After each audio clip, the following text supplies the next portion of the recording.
I've been a long time public servant.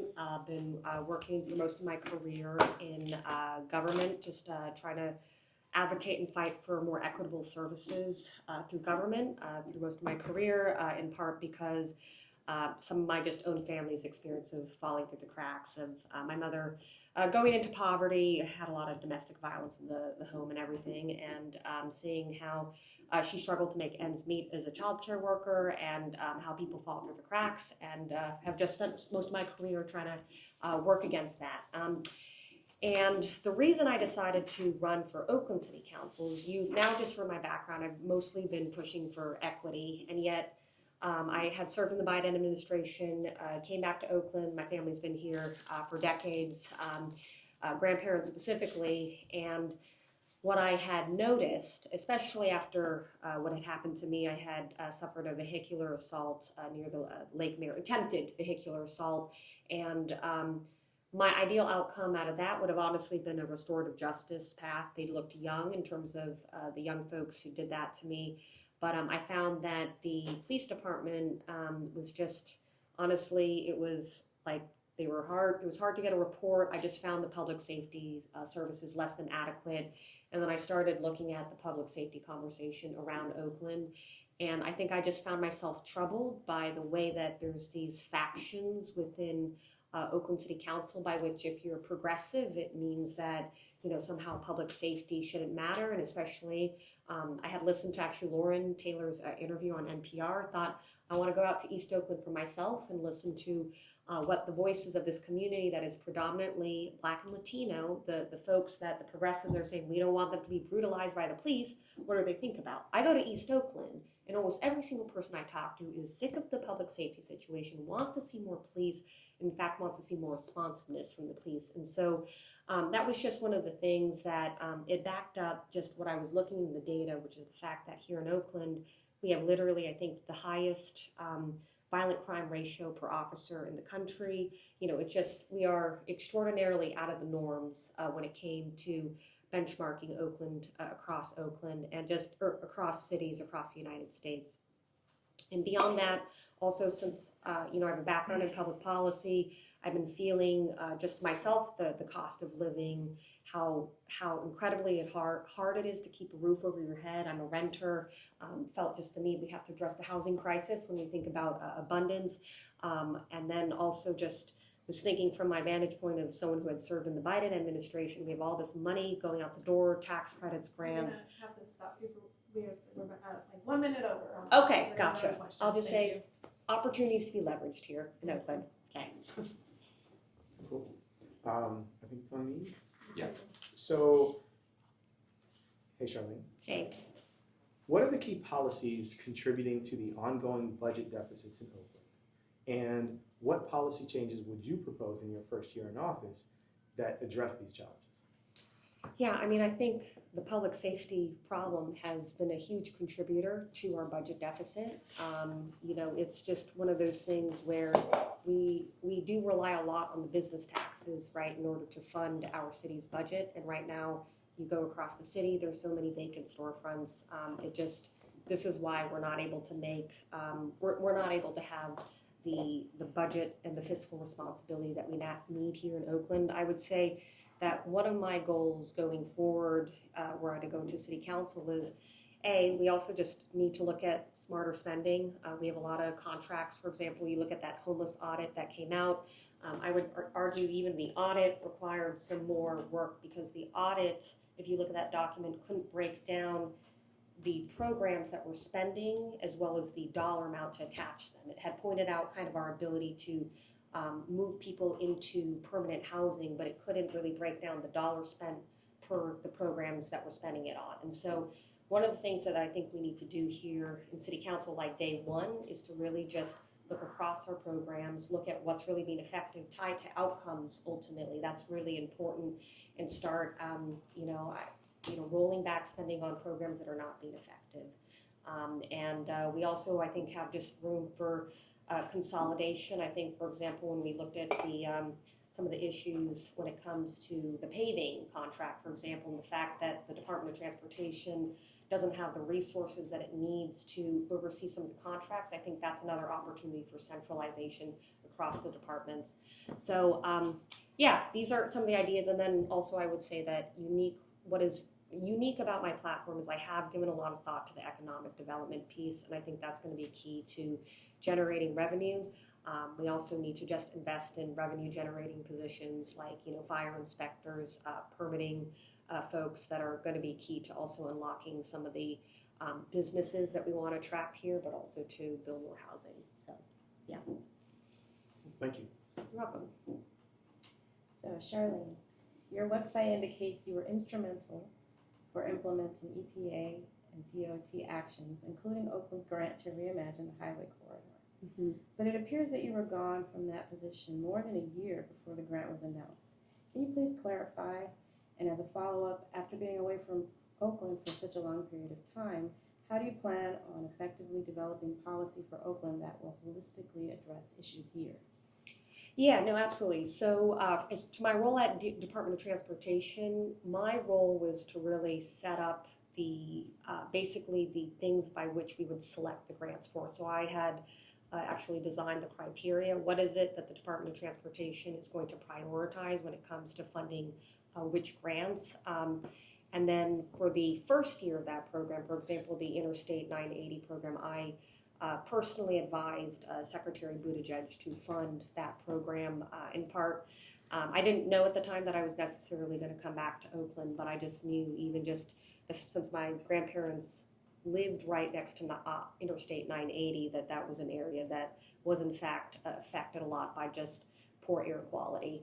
And so the second part of that grant, which is the one that is funding the Lake Merritt to San Leandro portion, that greenway, is not a grant that I personally, told Secretary Buttigieg to fund, but I'd like to claim credit for, I basically set up the infrastructure and set up the policy priorities in terms of what are the types of projects that we want to fund. So, yeah, as well as putting in the personnel, and as we all know, personnel is policy, and so putting in the right personnel in terms of who would carry on the role at the Department of Transportation to continue advising and selecting on those grants.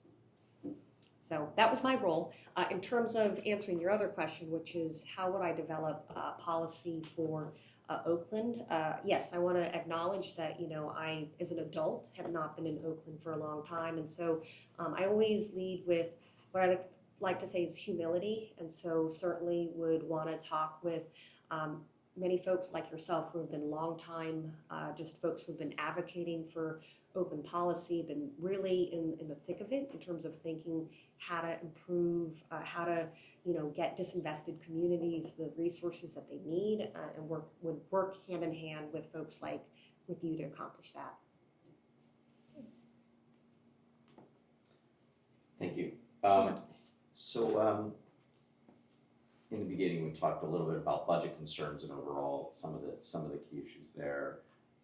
We kind of have like an open question of, what do you consider are the most pressing issues facing Oakland? And in addition to that, what do you believe is the underlying cause of those issues? And what specific policy changes or amendments to existing policy would you propose to effectively resolve it? Yeah, I mean, I've alluded to this already in my remarks, but basically I think probably what is the number one issue that we have here in Oakland is in fact the crime. And to me, here's my analysis of it. I don't agree with folks who just say that we need to just address the root cause. I don't think that is, we've seen the outcomes of that sort of approach, and it's just, people are rational actors.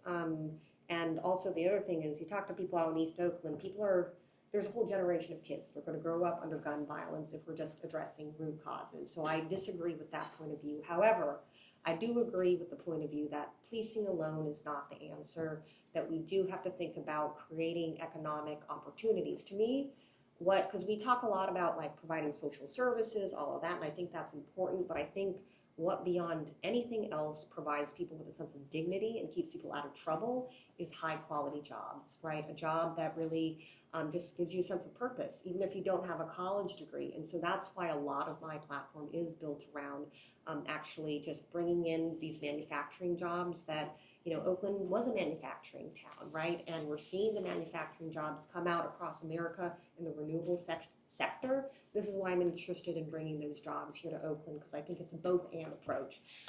The second thing that I would say is the other key thing that is the problem here in Oakland, as well as the region as a whole, is just the cost of living. I do think that the crime, the cost of living, these things have an interplay with one another, but I feel it myself, you know, and I've lived in cities like New York City, Washington, D.C., and, you know, the cost of living here in Oakland still stuns me, and I think of the fact that I have a pretty decent salary job. I can't imagine what it is for a number of folks who don't have the same privilege and how they're keeping a roof over their head, and that's why I'm very much interested in just building out housing, all income levels, but I think the area that we're really not building enough housing is actually the middle income housing. The missing middle is something that we absolutely need to tackle here in the city of Oakland. Thank you. 5 minutes, any follow-ups? Follow-up questions?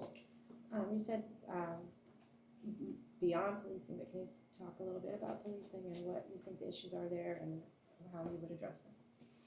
Yeah, I mean, for me, I think the model that we should be pursuing is a community policing model, right? That's where, you know, you have officers that are able to get out of their car, patrol the streets, hold forums, build trust with the community. You're not always, the interaction with the community isn't just at the point by which there's a violent incident by which they need to intervene. But, and you know, whether you look at Camden, New Jersey, or Richmond, or East Palo Alto, you know, the models across the United States, this was what was successful in basically bringing down rates of crime, bringing down rates of gun violence, as well as building greater, you know, community accountability, community trust. So that's what I'm interested in, is basically actually hiring officers from our most disadvantaged communities in particular, and getting them into the force. I will say one thing that I observed that we have yet to explore here in Oakland is the fact that under Nancy Skinner, we can now, for example, employ undocumented people. These are like DACA folks, essentially, into the police force. I get told, you know, oh, there's nobody interested in applying for the force, nobody interested in enrolling, when in fact, we haven't explored every venue to actually increase the size of the police force. And to me, right now, the short staffing in the police force is part of the reason that we cannot have community policing. Our officers are essentially going from emergency to emergency. How are they going to have the time to build trust in the community, to do community policing when basically you can't even hit your priority 1 phone calls on time? So that's what I think is actually the progressive argument for why we need to have more police officers. Not every progressive is going to buy into it, but I think that's one way that we can talk about the need for more police here in Oakland. I have a quick question. Yeah. But it's a significant one. Mm-hmm. I mean, city council is kind of the most local lifeline between people and government. Uh-huh. And so it's about people more than policy. And you studied policy in grad school, so did I. The idea that we are actually reaching out to people, however, is going to be significant. And for you being out, what experiences or what networks or what community organizations that you've tapped into that you think you're going to be able to reach and connect to people to get them to be able to support your campaign? Yeah, I mean, it's a great question. What I'm hoping to do is, you know, obviously there's a number of neighborhood safety councils, right? They're not necessarily political, but it's definitely my interest to get in front of these. These are folks that care about safety, and they've been really thinking about these issues also in some innovative ways, I would say, given the lack of some of the city's infrastructure, say, for public safety. I would say, too, that I am interested in working with some of the renters advocacy groups as well as the homeless advocacy groups.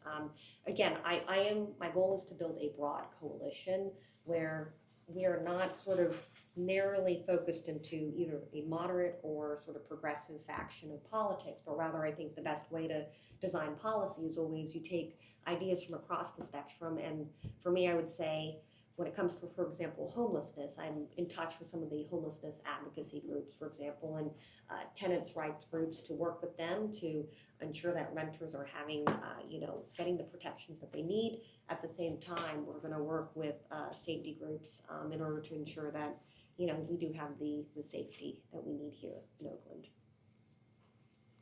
Awesome. We have one more minute. If there's anything you would like us to know about you that you may have missed. I would say just the final thing that I didn't get to address is the fact that I actually do have a background in working in homelessness programs. That's the other reason that I decided to put forward my name. It is a, major problem that we have here in Oakland, and one of the things that I'm running on is actually to change the model that we have on responding to homelessness. Right now, the system essentially traps people to chronic homelessness. It says if you're unhoused, you get put on a waiting list that says only the longer that you've been on the street, the sicker you are, only then do you get intervention to get resources for housing. And to me, this is a frankly stupid model, because we're only intervening when people are at their sickest, when they're actually the most expensive, and so we're throwing millions of dollars to help people at the tail end of their cycle after they have PTSD, addiction, all these things from being on the street, instead of intervening earlier. So that would just be one of the things that I would want to address as a city councilor, is to upend this model. Really, the other thing is connect people to jobs, to, for example, clean up the streets, clean up graffiti, because that's one of the things that I think is lacking in our response system, is ultimately putting people on a pathway to independence and linking them with jobs. And we should invest into more smarter ways of responding to the homelessness problem. So, Thank you so much. yeah. Yeah, thank you. Thanks for your time.